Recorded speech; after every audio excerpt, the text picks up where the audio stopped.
Dua tiga anak nelayan pergi ke laut mencari ikan. Salam hangat saya ucapkan sebelum presentasi dimulakan. Assalamualaikum warahmatullahi wabarakatuh.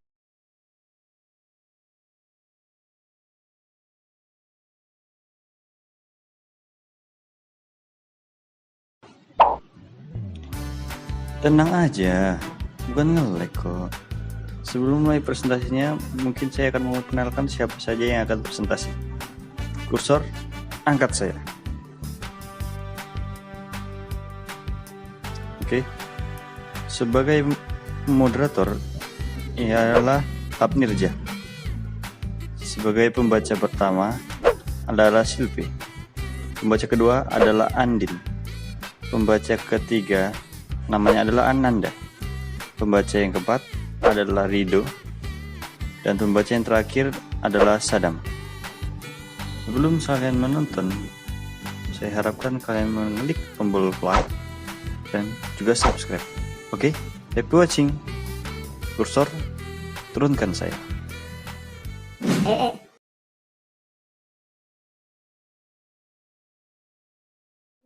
Yang terhormat Bapak Fadil Pahlevi Hidayat, MKOM selaku dosen mata kuliah komunikasi organisasi, dan teman-teman yang sedang menonton video diskusi pada kali ini.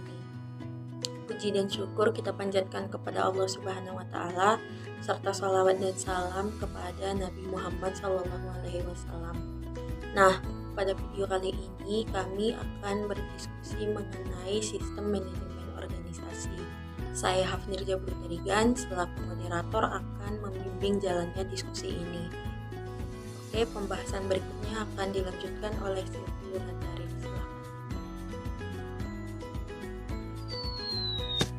Teori manajemen terbagi ke dalam beberapa teori yang kerap dijadikan landasan untuk kegiatan manajemen. Berikut teori-teori tersebut. Yang teori pertama, teori manajemen ilmiah oleh Frederick Taylor. Tahun 1856 sampai 1915. Taylor memperkenalkan standarisasi dan spesialisasi dengan menyarankan bahwa tugas-tugas di tempat kerja dipecah menjadi urutan langkah-langkah yang lebih kecil. Taylor juga menyimpulkan bahwa manajemen harus menugaskan pekerja ke pekerjaan yang paling sesuai dengan kemampuan mereka, melatih mereka secara menyeluruh dan mengawasi mereka untuk memastikan bahwa mereka mampu bekerja secara efisien. Teori kedua, yaitu teori manajemen administratif oleh Henry Fayol, tahun 1841 sampai 1925. Fayol memeriksa sebuah organisasi melalui kacamata para manajer dan situasi yang mungkin mereka hadapi. Henry Fayol percaya bahwa manajemen memiliki 6 fungsi terpenting, yaitu untuk meramalkan, merencanakan, mengatur, memerintahkan, mengordinasikan, dan mengendalikan. Fayol juga mengembangkan 14 prinsip administrasi yang menguraikan bagaimana manajer harus mengatur dan berinteraksi dengan karyawan. Teori ketiga, yaitu teori manajemen birokrasi oleh Max Weber, tahun 1864 sampai 1920. Prinsip-prinsip Weber untuk menciptakan sistem birokrasi yang ideal meliputi pembagian kerja yang jelas, rantai komando hierarkis, pemisahan antara aset pribadi dan organisasi pemilik, pencatatan dan dokumentasi yang ketat, regulasi dan peraturan yang ketat, konsisten serta pemilihan dan promosi karyawan berdasarkan kualifikasi dan bukan berdasarkan hubungan pribadinya. Teori keempat, yaitu teori manajemen perilaku oleh Elton Mayo, tahun 1880 sampai 1949. Hasil penelitian dari Elton Mayo ini mengarah pada pengakuan akan pentingnya faktor psikologis dan sosial dalam menciptakan organisasi yang produktif. Ini memunculkan teori hubungan manusia yang menyimpulkan bahwa karyawan lebih termotivasi oleh faktor-faktor tersebut menjadi bagian dari kelompok dan perhatian pribadi daripada materi yang berupa uang saja atau bahkan kondisi kerjanya.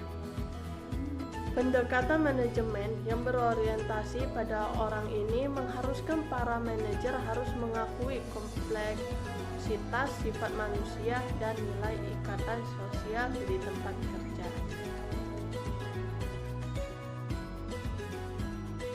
Pengertian manajemen organisasi menurut para ahli diantaranya 1. George R. Terry.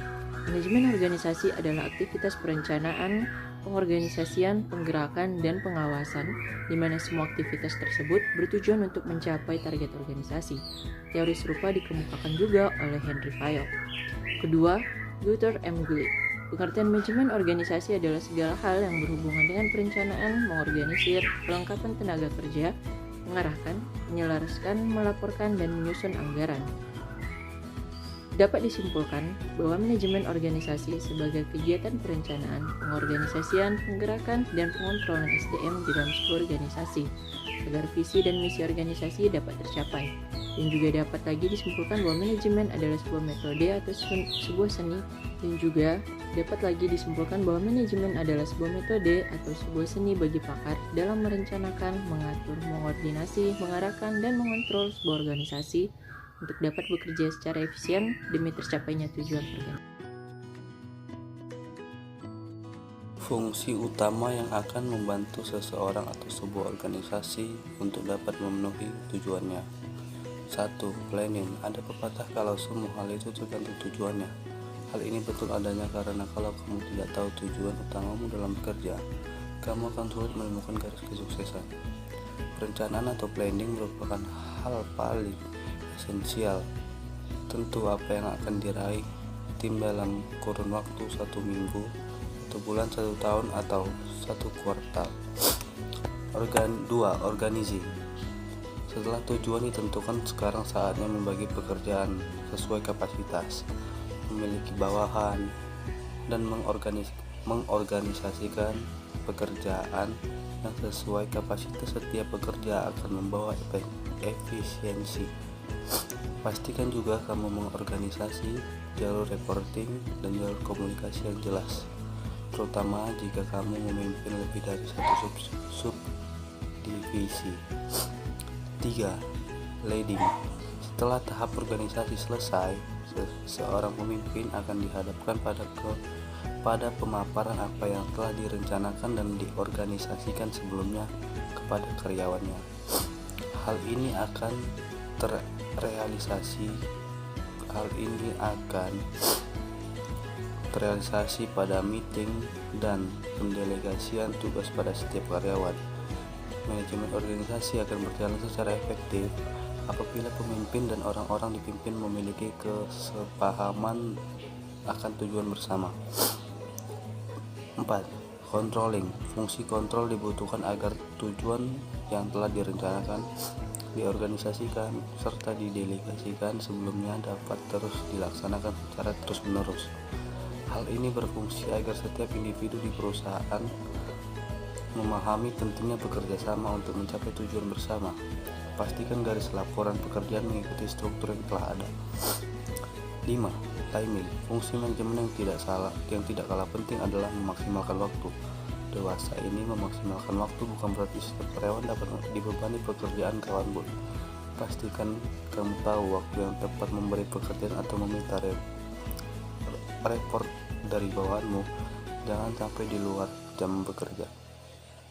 Apalagi saat bawahanmu cuti, selalu ingat untuk memastikan setiap karyawan mendapatkan waktu kerja yang masuk akal.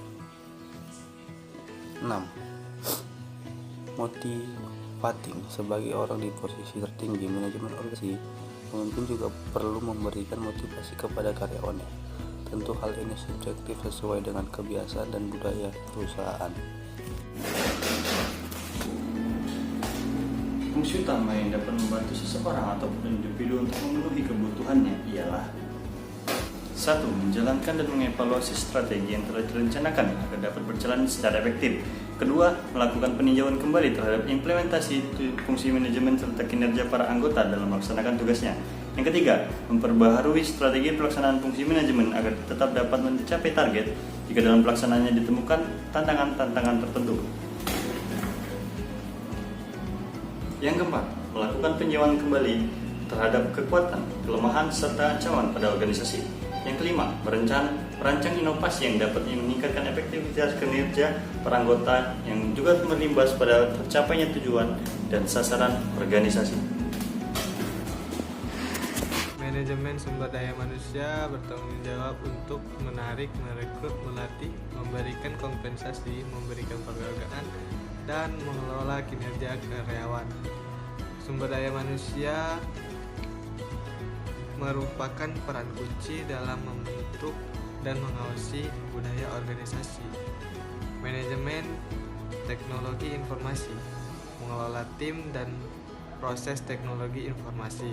Manajemen R&D, manajemen memproses tim penelitian dan pengembangan. Manajemen rekayasa, mengelola aplikasi teknik untuk solusi bisnis, misalnya pengembangan produk baru, manufaktur, dan konstruksi. Manajemen program adalah pengelola portofolio proyek yang sedang berlangsung. Manajemen proyek adalah perencanaan, organisasi, dan kontrol proyek. Untuk lebih lengkapnya Anda bisa membacanya melalui manajemen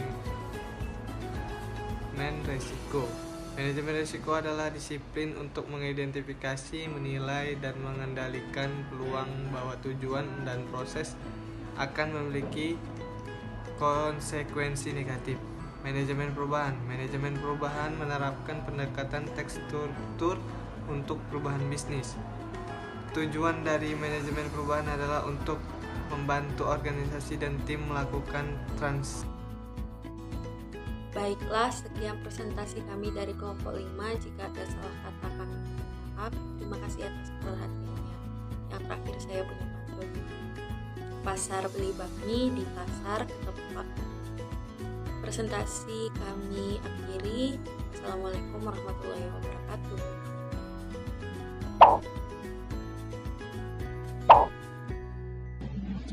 Udah selesai videonya, ngapain lagi? Nah, terima kasih ya sudah menonton. Jangan lupa like dan subscribe. Oke, bye.